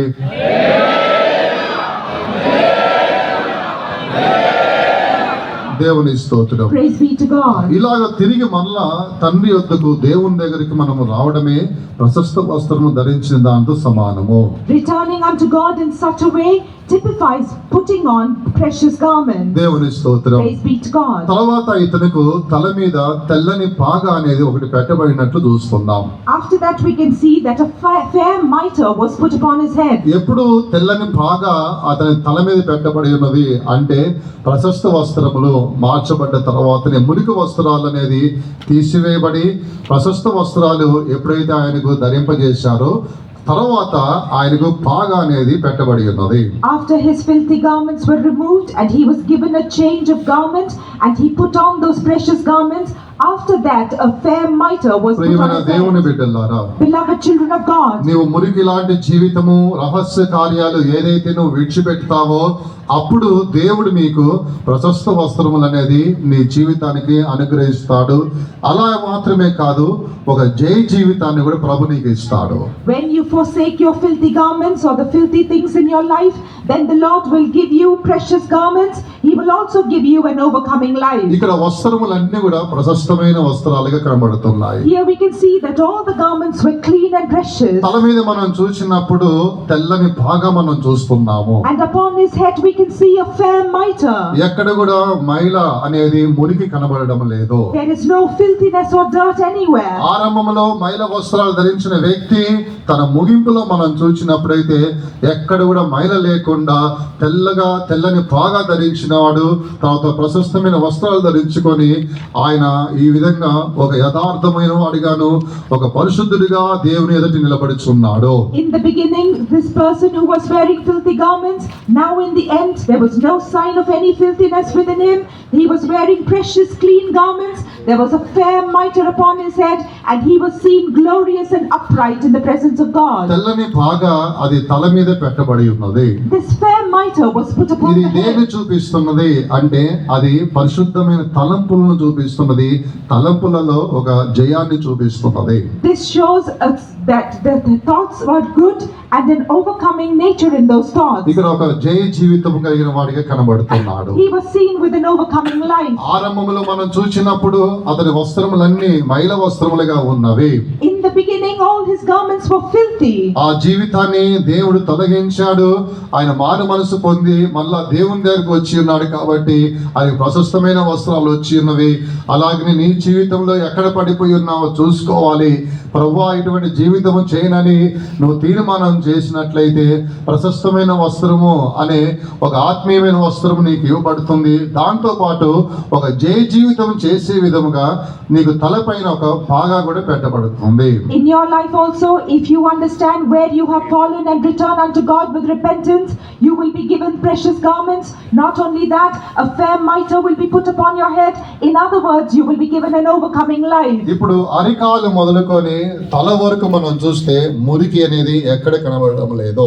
Now if we see from the sole of his feet until the top of his head, there was no filthiness in him. అంతా కూడా తెల్లగాను ఒక మహిమగా ఆయన కనబడుచున్నాడు. Everything was white and glorious. అందుకొరకే కొరివి నుంచి అనగా ఒక మంటలో నుంచి ఒక కర్రను తీస్తే ఎలాగో అది ఒక కొరివలే ఉంటున్నదో ఆ వ్యక్తి అలా కనబడుచున్నాడు అని మనం చూస్తున్నాము. Therefore we can see that this man was seen as a brand that is plucked out of the fire. ఇప్పుడు ఒక సంపూర్ణమైన ఒక వ్యక్తిగా మనం చూస్తున్నాం. We see him as a perfect person ప్రకటన here. గ్రంథము 1వ అధ్యాయంలో మనం చూసినప్పుడు యేసుక్రీస్తు కూడా అరికాలు మొదలుకొని తల వరకు మనం చూసినట్లయితే ఆయన ఒక మహిమగాను ఒక తెల్లగా కనబడుచున్నాడు. In Revelation chapter 1, we read of Jesus where he is also seen glorious and white from the sole of his feet until his head. ఎక్కడ కూడా ఎటువంటి ఒక మురికి అనేది మాలిన్యం అనేది కనబడడం లేదు. There is no filthiness or dirt anywhere. ఆ క్రీస్తు కలిగిన యొక్క సంపూర్ణతగా ఆయన కనబడుతూ ఉన్నాడు. Now he is seen in the perfection of Christ. అందుకోసమే ఇక జకర్యా గ్రంథము 3వ అధ్యాయము 7వ వచనములో చివర మనం చూసినప్పుడు ఆయన సన్నిధానములో నిలబడే ఒక భాగ్యము ఇక యెహోషువకు దొరికినట్లుగా రాయబడి ఉన్నది.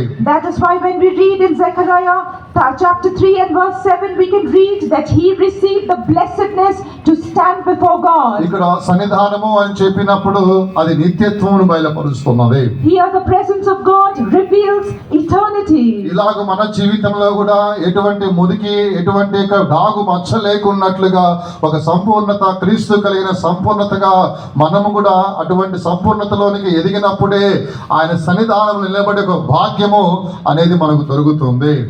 When we also grow unto the perfection of the stature of Christ without any filthiness or dirt within us, then we too shall receive this glory. దేవుని స్తోత్రం. Praise be to God. ఇక్కడ మనము 3వ దర్శనమును మనం చూసినప్పుడు ఇక్కడ మనం చూస్తే ఆ యొక్క 3వ దర్శనములో మనము ఈ కార్యము అది మనం ఆత్మీయతలో ఎప్పుడైతే అభివృద్ధిగా ఉంటామో దేవుడు మనల్ని కంచి వేసి కాపాడుతున్నాడు అనే అర్థం ఇచ్చే విధంగా 3వ దర్శనాన్ని చూస్తున్నాము. Therefore we see the third vision, that when we are growing spiritually, the Lord will put a hedge around us and preserve us. 4వ దర్శనము మనం చూసినప్పుడు ఇక్కడ మన జీవితాన్ని మార్చుకొని ఆ పాతది ఏదైతే ఉన్నదో మురికి అది విడిచిపెట్టి మన జీవితాన్ని మార్చుకొని మారు మనసు పొంది ప్రతిష్టమైన ప్రశస్త వస్త్రాలు ధరించుకొని తెల్లని పాగా మనము పెట్టుకొని అనగా క్రీస్తు కలిగిన సంపూర్ణతలో మనము ఎదగాలి, అప్పుడే దేవుని సన్నిధానంలో ఉంటాము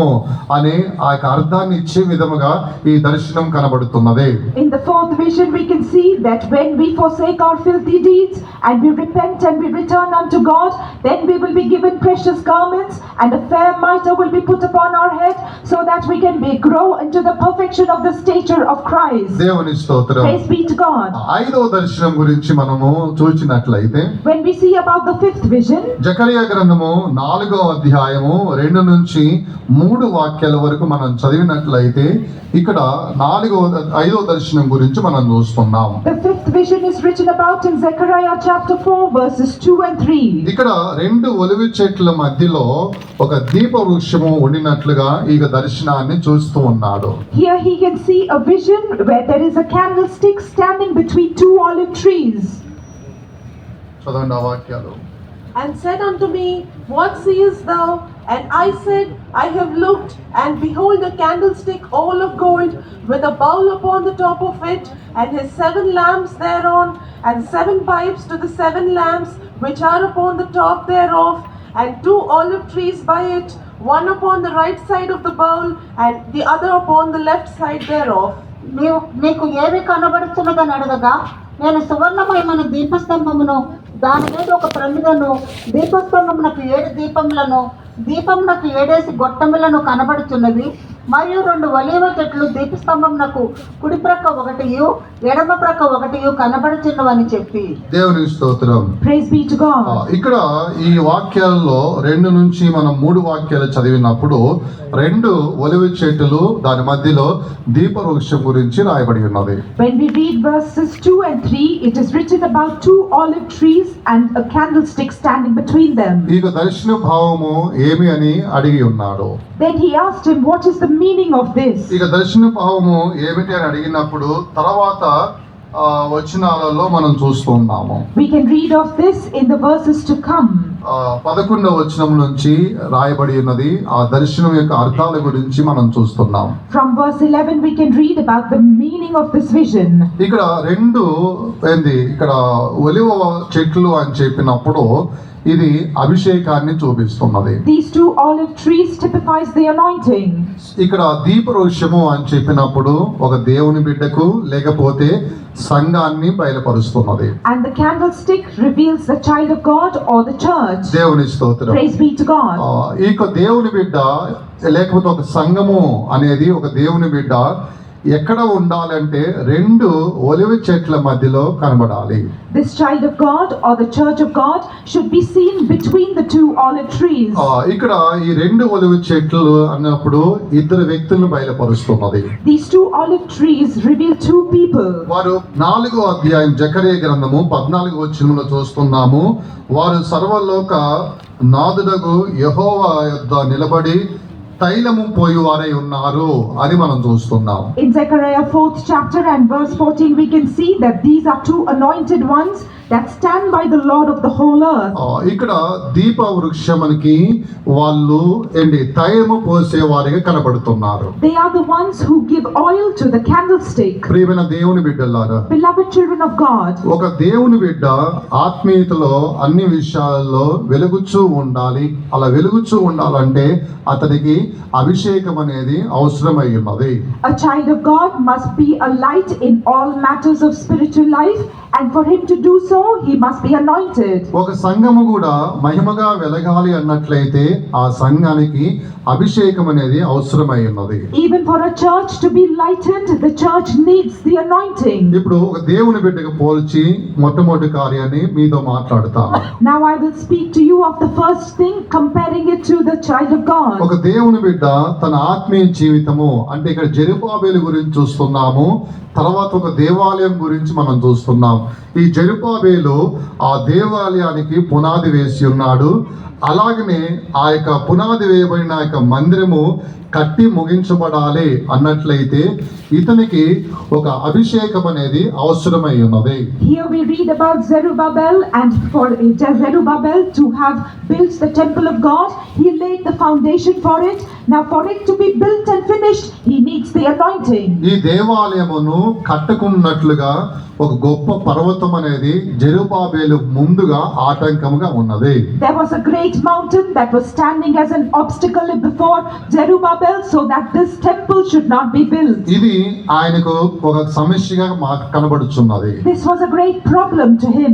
మందిరమును కట్టకుండా ఉన్నట్లుగా ఒక పర్వతం అనేది అతనుకు అడ్డుగా ఉన్నది. There was a great mountain standing as an obstacle so that he could not build the temple. అలాగనే ఒక దేవుని బిడ్డ ఆత్మీయ జీవితం అనే తన జీవితం అనే మందిరాన్ని కట్టుకోకున్నట్లుగా కొన్ని పర్వతాలు అనేది అడ్డుగా కనబడుతూ ఉంటాయి. In the same way, there are some mountains that will stand as obstacles so that a child of God may not build up their life. ఈ అడ్డుగా ఉన్న పర్వతములన్నీ కూడా సమభూమిగా మార్చబడాలి అన్నట్లయితే రెండు ఒలివ చెట్ల మధ్యలో ఆ దేవుని బిడ్డ ఉండాలి. If this mountain has to be transformed into a plain, then this child of God must be seen standing between these two olive trees. దేవుని స్తోత్రం. Praise be to అంటే God. ఒక దేవుని బిడ్డ అభిషేకం మధ్యలో ఉంటేనే అతని యొక్క జీవితం అనే మందిరాన్ని కట్టుకోగలుగుతాడు.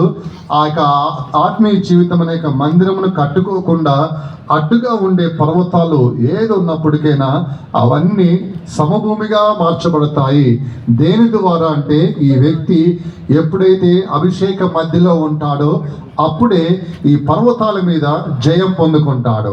This means that when this child of God is between the two olive trees, that means when he is with the anointing, he is able to overcome this mountain and it will become a plain unto him and he will be able to overcome all things. అయితే నీవు ఈ అభిషేక మధ్యలో లేకపోయినట్లయితే నీ ఆత్మీయ జీవితం అనే మందిరాన్ని నువ్వు కట్టుకోలేవు. If you are not in the midst of the anointing, you will not be able to build up the temple of your spiritual life. ఈ దినాలలో అనేక మంది వారి ఆత్మీయ జీవితం అనే మందిరాన్ని కట్టుకోలేకపోతున్నారు. ఎందుకంటే ఎన్నో పర్వతాలు మీకు ఆటంకముగా కనబడుతున్నాయి. In these days there are many who are unable to build up the temple of their spiritual life.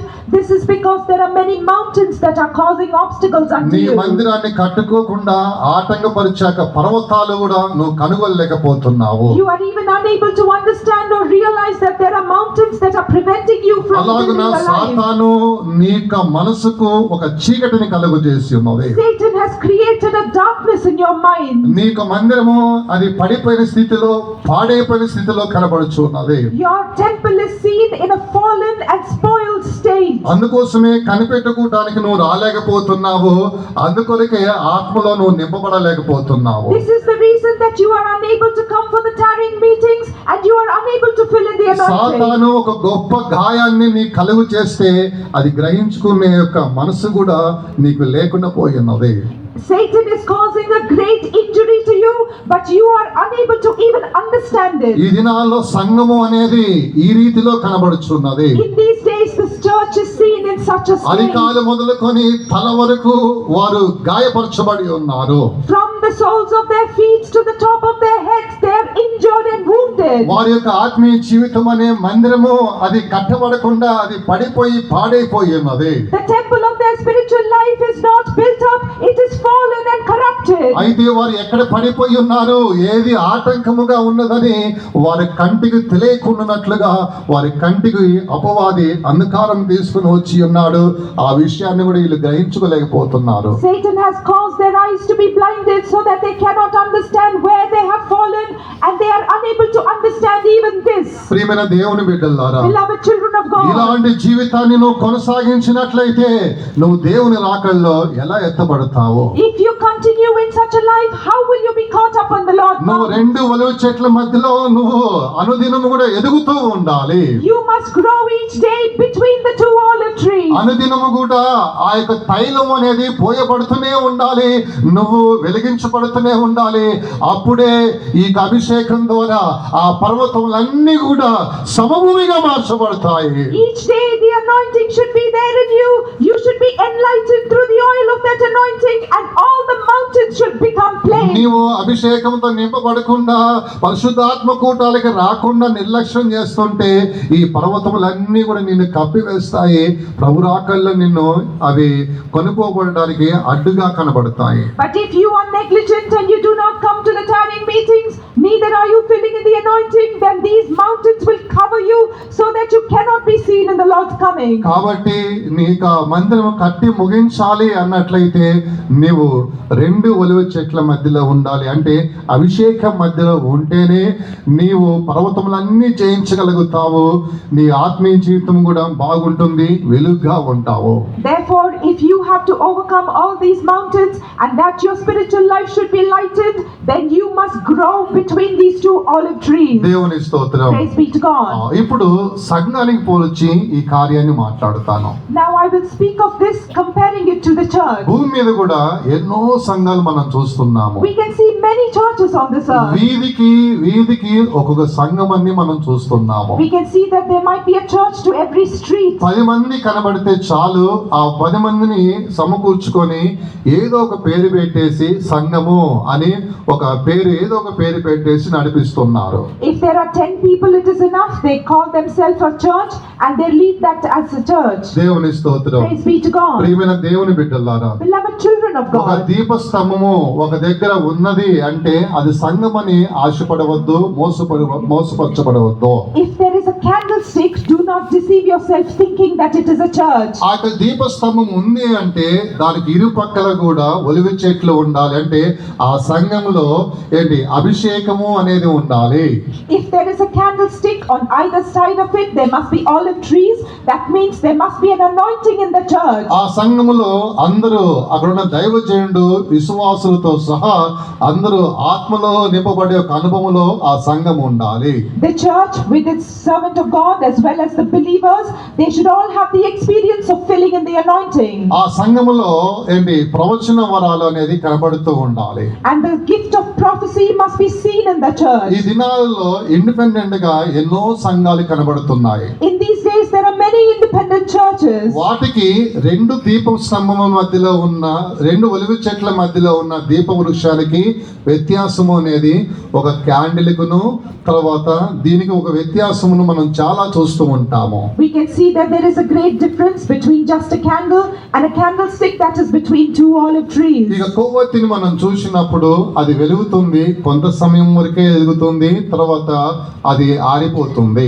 When we see a candle, it will burn for a short while and then it will be put out. కానీ దీప వృక్షము ఉంది కదా, అది దానికి అలా కాదు, అది నిత్యము వెలుగుతూనే ఉంటుంది. But a candlestick is not so, it will glow eternally. ఆ దేవుని స్తోత్రం. Praise be to God. ఎందుకంటే నూనె అనేది పోయబడుతూనే ఉన్నది అని మనం చూస్తున్నాం. Because oil is continually being put in it. అలాగనే ఇండిపెండెంట్ గా సేవ చేస్తున్న సంఘాలు సంఘాలు అనేది కొవ్వొత్తి లాంటివి ఉన్నవి.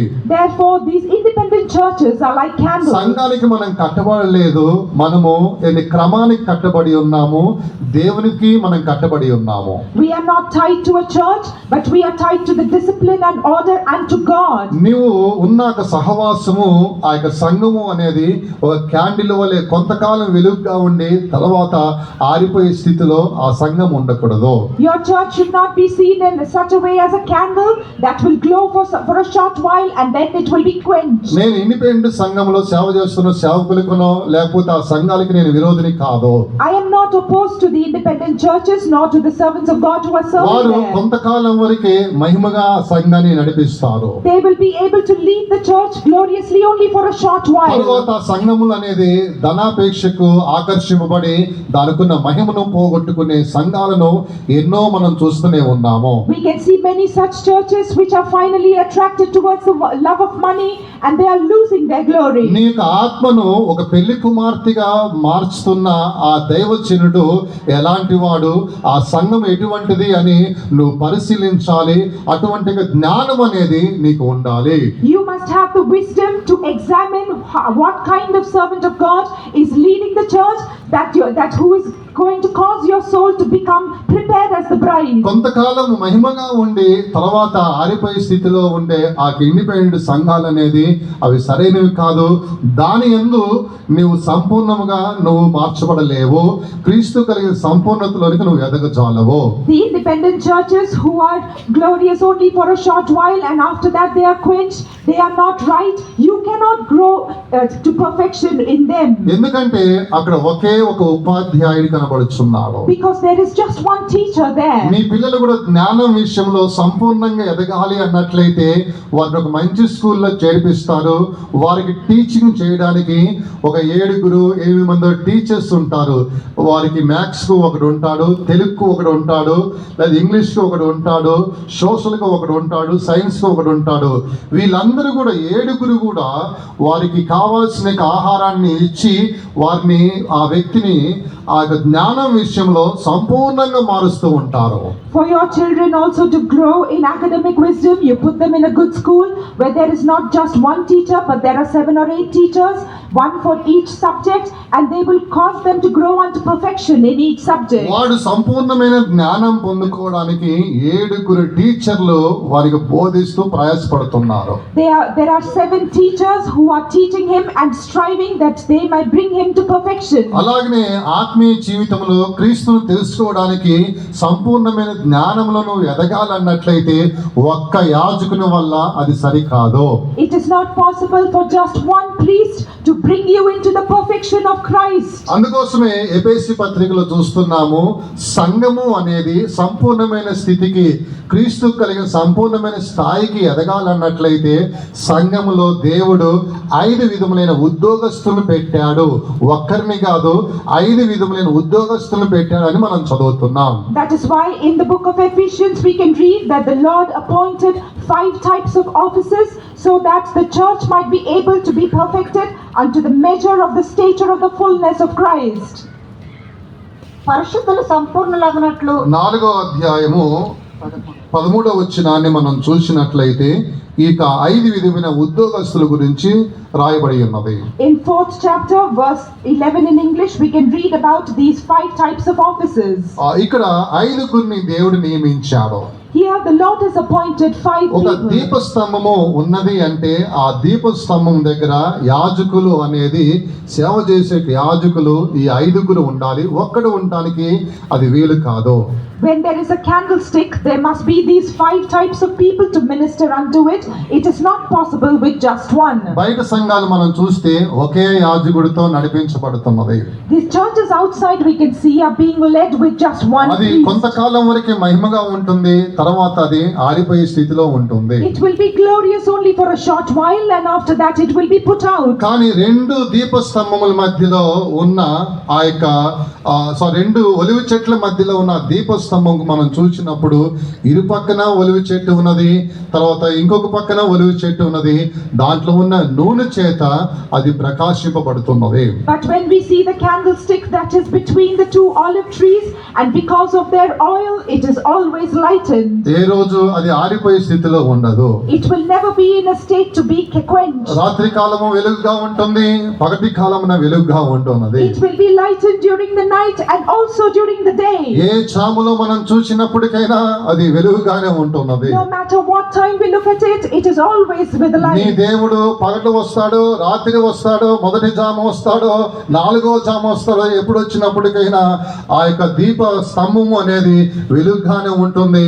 అటువంటి ఒక శ్రేష్టమైన సంఘంలో మనము ఉన్నట్లయితే వెలుగుగానే మనం కనబడుతూ ఉంటాము. Whether the Lord comes during the day or during the night, in the first watch or the fourth watch, whatever it may be, if there is oil in the candlestick, there will always be light. In the same way, whenever the Lord comes, we will always be in the ఆ యొక్క light. దీప వృక్షము దగ్గర 5 విధమైన ఉద్యోగస్తులు వారి పని చేస్తూనే ఉంటారు. These 5 types of officers, the people who fulfill these work, will continuously minister వారు before the ఒకరి తర్వాత ఒకరు ఏ కాలంలో ఎవరెవరు కావాలో, ఏ సమయంలో ఏ సేవకుడు కావాలో అని చెప్పి దేవుని యొక్క ఉద్దేశం ఆ సంఘం పట్ల ఉంటుంది కాబట్టి ఆయా సమయముల యందు ఆయా దైవజనులను పంపించి అనేకుల్ని పోషిస్తూ ఉంటాడు.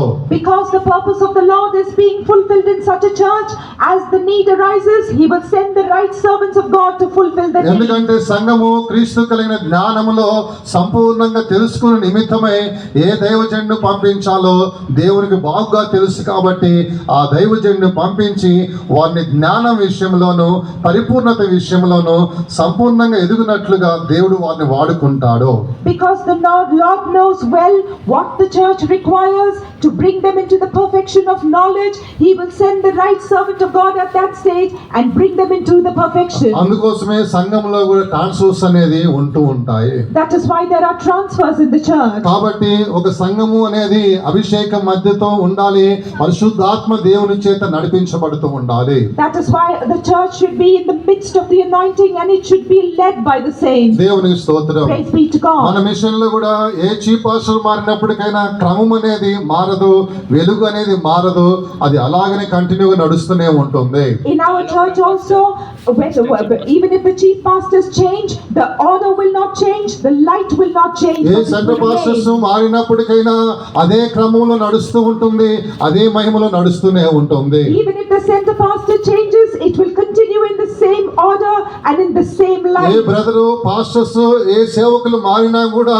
అదే మహిమలో ఉంటుంది, అదే క్రమంలోనే నడుస్తూ ఉంటుంది. No matter what brothers or pastors are transferred, it will continue in the same order and in the same glory. కొవ్వొత్తి వలె కొంతకాలం వెలుగుగా ఉండి తర్వాత అది వెలుగు ఆరిపోయేటట్లుగా అటువంటి సంగముగా ఉండదు.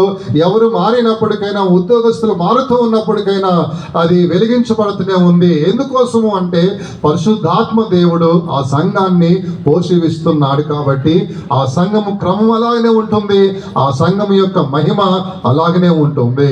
Because the Lord Himself is nourishing and feeding this church, it is not seen as a candle that will be a light for a short while and put out.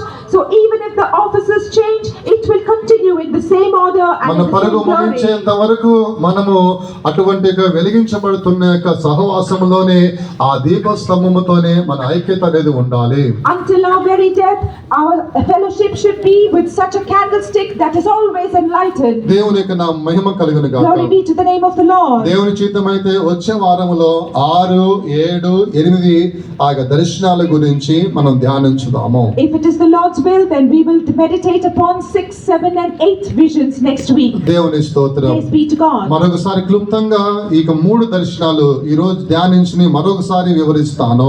Once more I will tell you these 3 visions we meditated upon in short. కొలనులు పట్టుకొని ఒక వ్యక్తి యెరూషలేమును కొలవడానికి పోయి ఉన్నాడు. There was a man who was holding a plumb line going to measure Jerusalem. ఎందుకంటే అది అభివృద్ధికి పరచబడి ఉన్నది కాబట్టి ఆ వ్యక్తి కొలనులు పట్టుకొని దాన్ని కొలవడానికి పోయి ఉన్నప్పుడు దేవుడైన యెహోవా చెబుతున్నాడు, నేనే అగ్ని ప్రాకారముగా ఉంటానని చెప్పాడు. Because it was a growing city, when this man went to measure him, the Lord Himself said, I am as a wall of fire unto her. ఇది మన ఆత్మీయ జీవితంలో మనం మనం అభివృద్ధి కలిగి ఉన్నప్పుడు దేవుడు కూడా 3 రకములైన కంచెలు వేసి ఆయన మనల్ని కాపాడుతాడు. 4వదిగా ఆయన అగ్ని ప్రాకారము ఉండి మనల్ని కాపాడుతాడు. In the same way, when we are growing in our spiritual life, the Lord will put 3 hedges around us and preserve us, and He Himself will be as a wall of fire around us. 4వ దర్శనము మనం చూసినప్పుడు మాలిన్యమైన వస్త్రాలు ధరించిన వాడే యెహోషువ కనబడుతూ ఉన్నాడు. In the 4th vision, we see that Joshua was seen with filthy garments. ఆయనకు వస్త్రాలు మాలిన వస్త్రము తీసివేసి ప్రశస్తమైన వస్త్రాలు తొడిగించి తల మీద పాగా పెట్టబడిన దర్శనం గురించి నేర్చుకొని ఉన్నాము. We have learned about the vision in which his filthy garments were removed. He was given clean and precious garments, and a fair mitre was put on his head. ఇది ఏ స్థితిలో మనం పడిపోయినప్పటికైనా సరే ఆ స్థితిని విడిచిపెట్టి తిరిగి మారు మనసు పొంది దేవుని దగ్గరికి రావడమే ప్రశస్తమైన వస్త్రము. అలా వచ్చినట్లయితే దేవుడు నీకు ఒక జయ జీవితం చేయనట్లుగా పాగా కూడా ఇచ్చి నిత్యం ఆయన సన్నిధానం ఉన్నట్లుగా నీకు సహాయం చేస్తాడు. Whatever state we have fallen into, if we repent of it and returned unto God, this is the experience of putting on precious garments. The Lord will also put a fair mitre on your head, which is He will give you an overcoming life and give you the former glory. 5వ దర్శనము అది 2 ఒలివ చెట్ల మధ్యలో దీపవృక్షాన్ని మనం చూస్తున్నాము. The 5th vision we see of a candlestick which is standing between 2 olive trees. ఒక దేవుని బిడ్డ, ఒక సంఘము అనేది అభిషేకం మధ్యలోనే ఉండాలి. అభిషేకం మధ్యలో ఉండి అభిషేకంతోనే నడవాలి, వెలిగించబడుతూ ఉండాలి. A child of God or the church must always be seen in the anointing. It must be led by the anointing and enlightened by it. నీ జీవితం అనే మందిరాన్ని అప్పుడు నువ్వు కట్టుకోగలుగుతావు. It is only then that you can build up the temple of your నీ life. ఎదుట ఉన్న పర్వతములన్నీ కూడా సమభూమిగా మార్చబడతాయి. All the mountains before you will become as plain ground. ఇదే 5వ దర్శనమై ఉన్నది. This is the 5th vision. అందులో మనం అప్పగించుకుందాము. Let us all surrender. వచ్చే వారంలో 6-7 దర్శనాల గురించి మనం నేర్చుకుందాము. In the following week, let us learn about the 6th, 7th and 8th ప్రతి నిమిషం verse. అందరూ కూడా నిలువు మోకాలు వేసి For a short while, let us all stand on our knees. విశ్వాస నేత్రాలు తెరవండి. Let us all open the eyes of నీ our కుడి faith. ప్రక్కన ఎడమ ప్రక్కన 2 ఒలివ చెట్లు ఉన్నాయని తలంచండి. You must consider that there are 2 olive trees on your right side and your left side. ఆ 2 ఒలివ చెట్లు 2 మనుషులై ఉన్నారు. These 2 olive trees are 2 people. 2 వ్యక్తులు నీ కుడి ప్రక్కన ఎడమ ప్రక్కన ఉన్నట్లుగా విశ్వాస నేత్రాలు తెరచి చూడండి. Open the eyes of your faith and see these 2 people standing on your right and left side. ఒక 5 నిమిషాల కూటాన్ని ముగిస్తున్నాను. I will finish the meeting in 5 minutes. ఎవరు కూడా వ్యర్థముగా కళ్ళు తెరవద్దు. No one should open their eyes in vain. నీ ఎదుట ఉన్న పర్వతములన్నీ సమభూమిగా మార్చబడుతున్నాయి. All the mountains before you are becoming plain. కుడి పక్కన ఉన్న వ్యక్తి ఎడమ ప్రక్కన ఉన్న వ్యక్తి నీ మీద ఒక తైలం పోస్తున్నట్లుగా చూడండి. You must see that the person on your left side and your right side is pouring an oil upon you.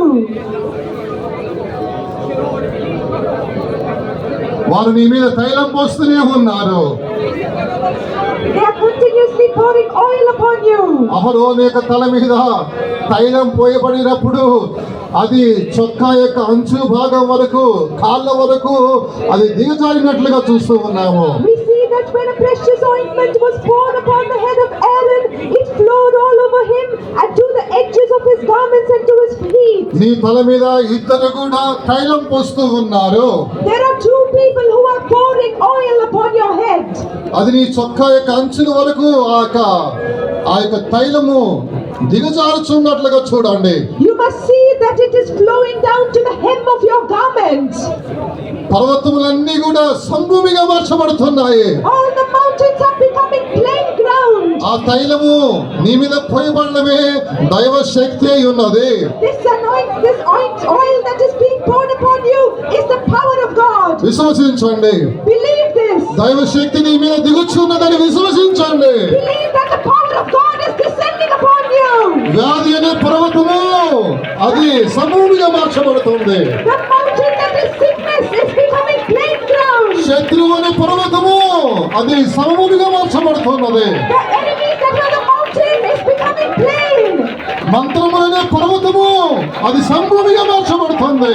Sorcery, which is as a mountain, is becoming plain. శాపం అనే పర్వతము అది నీ ఎదుట సమభూమిగా మార్చబడుతుంది. Curse, which is as a mountain, it is becoming plain before you. దైవ శక్తికి అప్పగించుకున్నాము గాక. Let us surrender ourselves to the దైవ power of శక్తికి God. అప్పగించుకుని అన్ని భాషలు మాట్లాడండి. Surrender yourself to the power of God and speak in unknown tongues. పర్వతములన్నీ కూడా సమభూమిగా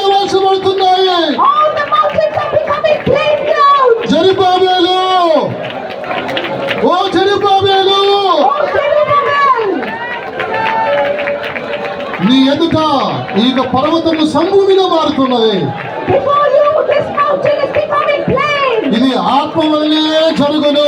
This will happen only through the ఇది Spirit. ఆత్మ వలనే జరుగును. It will happen through the Spirit alone.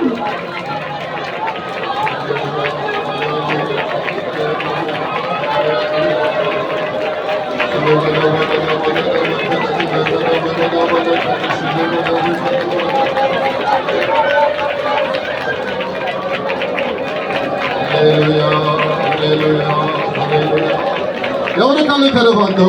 No one should open ఒక the eyes. తైలము మీ మీద పోయబడుచున్నట్లుగా విశ్వాస నేతలు తెరిచి చూడండి. Open the eyes of your faith and behold an oil being poured upon you. ఆ తైలమే దైవ శక్తి అయి ఉన్నది. This oil is the power of God. నీ శత్రువులను జయించే శక్తి అయి ఉన్నది. It is the power that will defeat your enemies. వ్యాధిని జయించే శక్తి అయి ఉన్నది. It is the power that will defeat sickness. శాపమును జయించే శక్తి అయి ఉన్నది. It is the power that will defeat God. సాతాను జయించే శక్తి అయి ఉన్నది. It is the power that will defeat Satan. ఆ శక్తికి అప్పగించుకోండి. ఆమేన్. Surrender to that power.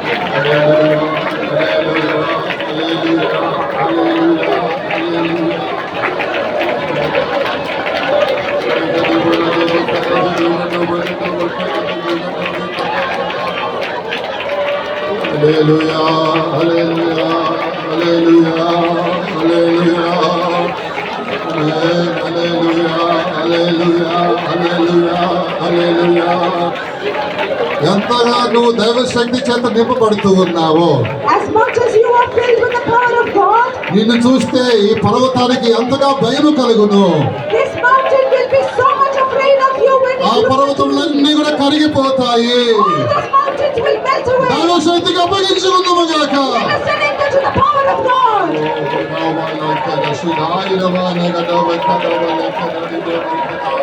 Amen. Hallelujah. Hallelujah. Hallelujah. Hallelujah. Hallelujah. అపవాదిని ఎదిరించుటకు ప్రార్థన చేయుటకు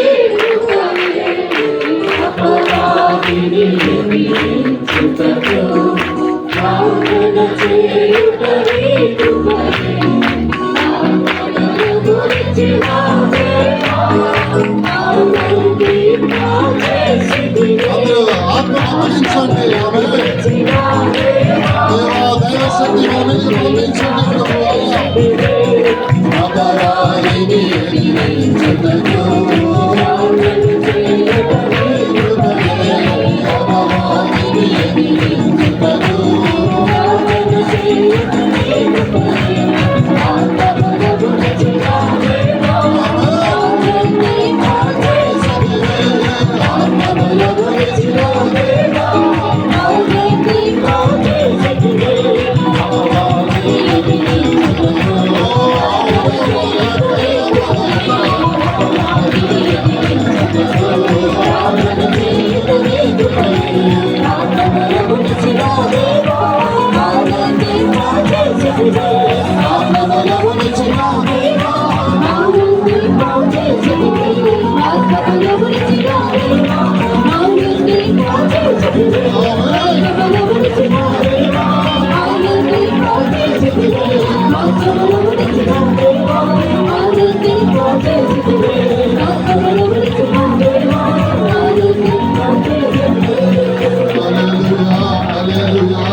సర్వస్తుతి ఘనత మహిమ దేవునికి చెల్లించి స్తోత్రించేదాము.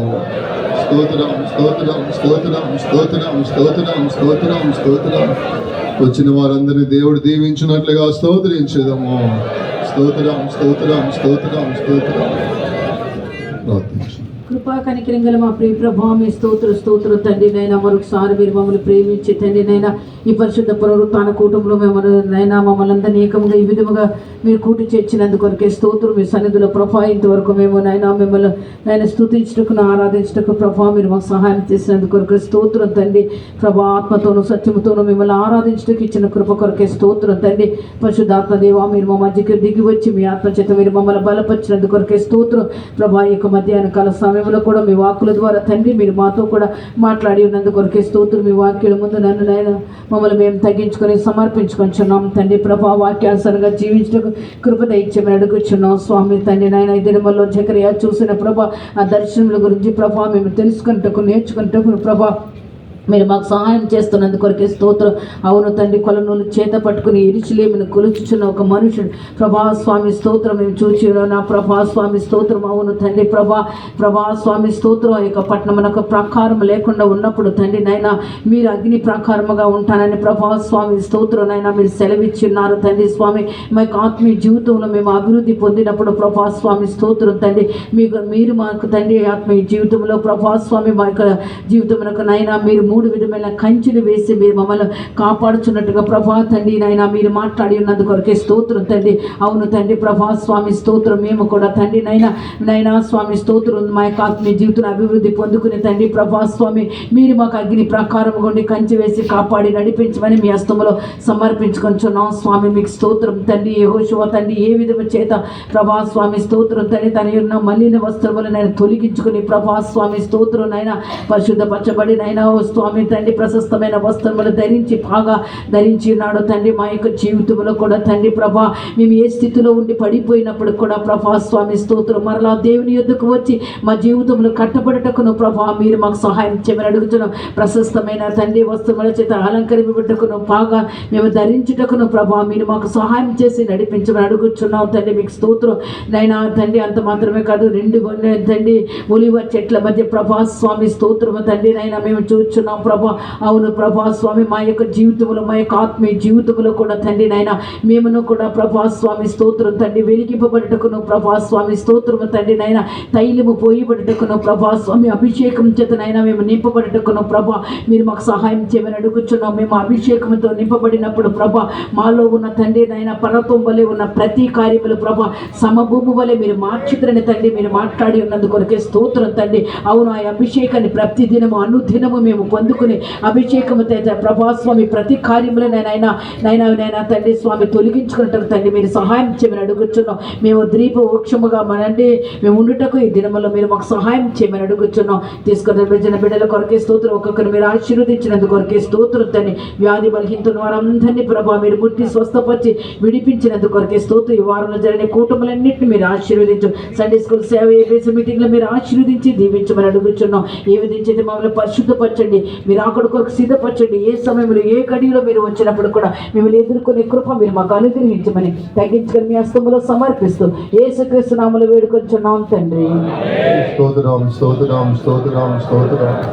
మన ప్రభువైన యేసుక్రీస్తు యొక్క కృపయు తండ్రి యొక్క ప్రేమ పరిశుద్ధాత్మ యొక్క సహవాసము మనకును పరిశుద్ధులకును ప్రభు రాకడ వరకు తోడే ఉండును గాక. 3 సార్లు హల్లెలూయా చెప్పండి.